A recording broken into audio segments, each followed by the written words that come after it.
So they say it takes a village, right, to raise a family. And we agree, community and connection matter. But my next guest says you can't expect a village to show up for you if you are an unwilling villager. Today she'll help us become better villagers so that we can actually play our part in the team effort. Kelsey Pomeroy shares practical mom tips on her Instagram page. Kelsey, what else? Welcome to Studio 5, sister. Great to have you through the screen. Hey, thank you for having me. I'm excited. I love that you made this claim. Like, yes, we want the village, but you've got to be the villager. And I know you're passionate, Kelsey, that building community, it's not passive. It has to be intentional. Talk to me more about that. Yes, so the villages that we all are so craving and so desiring right now, right? Because as humans, we are engineered for villages.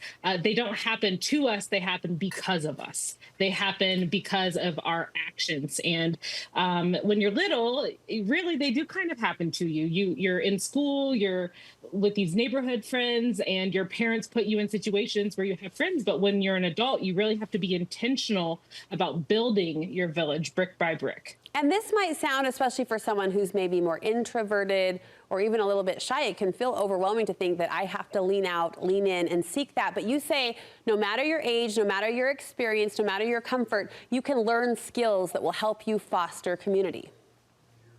Absolutely, yes. So making friends and building friendships is a skill, just like cooking, just like cleaning. And the more you practice it, the easier it gets. And even if you're an introvert, there are ways to go about it.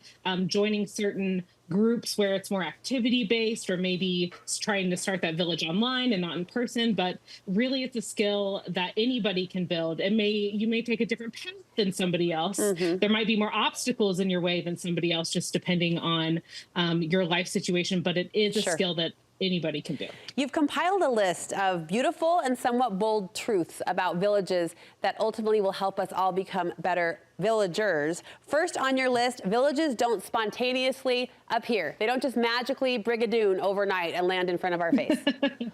Yes, I think I said they don't just magically appear in your living room.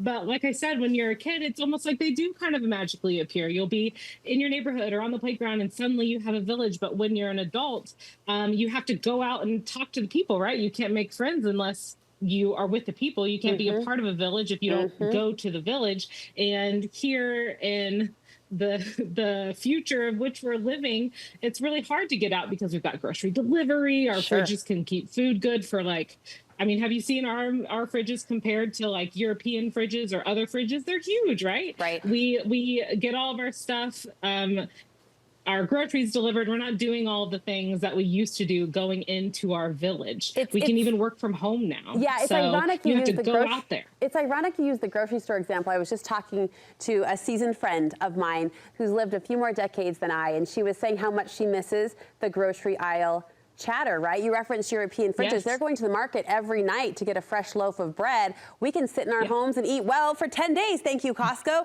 So it's a good point for sure. You also are a firm believer in actually showing up. Like someone extends to you, someone invites you. Your responsibility needs to take over, you believe, in actually being present and showing up. Yeah, so a lot of people think that when they don't show up to an outing, they think, well, this is just my loss. Like, they never think about, well, that was a really important brick in your village. Now, obviously, there are reasons not to show up. You might be sick. You might have really good reasons. But if you have to say, hey, I can't go, instead of just saying, I'm not going to make it, maybe say, hey, I really wish I could go. Please invite me again. I really want, this to work, this friendship to work. Or take the initiative to plan something else. Yes. I find myself saying a lot to girlfriends in this busy stage of mom life. Don't give up on me. Like it's no now, but it will be yes later. Just expressing the intent that you want it to be there, I think does go a long way to an extent. My husband and I were invited, our family was invited recently to a little private family party celebrating, a baptism of a friend. And he was like, we won't know anybody. Should we really go? Was that just a courtesy invite? And I'm like, a courtesy invite is an invite. So it was a little bit of an extension for us to be there. But I think that, to your point, that's where the connections are formed, right? When we step outside of our own view, our own circle, and stop making it about us. Yes, and sometimes we get scared, right? Because just like you said, it's like we don't know anybody. All of your friends are strangers before they are friends.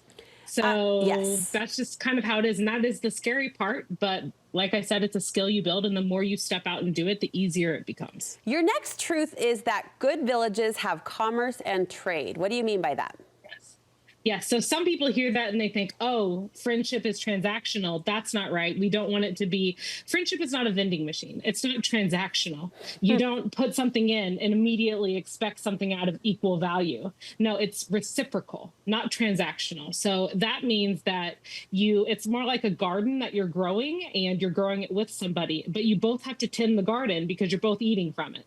And so you might help out a friend one week and they might need your help more. And then 2 weeks later, you're the one who needs all of the help. And that back and forth is how we build trust, how we build bonds. And that's just how you become friends, is helping them and letting them help you.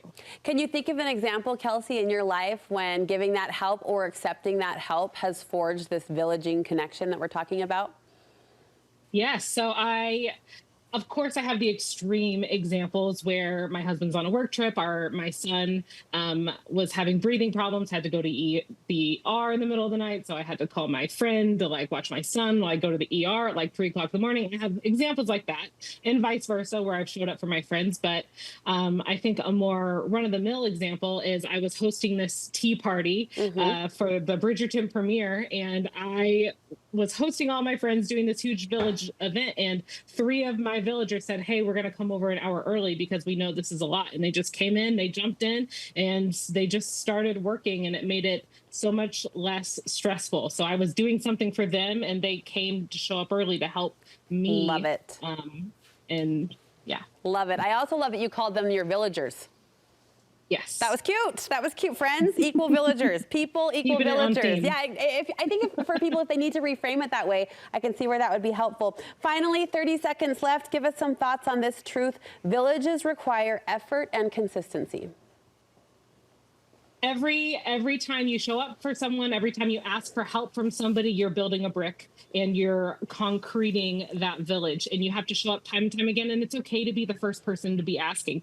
It's okay to be the first person who is maybe reaching out. You're building your village. You're not building theirs. You're building yours. So build it the way you want it and dig into it. It's okay to grab the brick and put it where you want it to lie. Thank you so much, Kelsey. Lovely to chat with you. I appreciate these points so much. Where can we find more from you, sister? I am on all the social media channels. Kels, what else? All right. I make a whole series about friendships and villages. Nice. I appreciate your voice on this topic. We'll link you over from our website.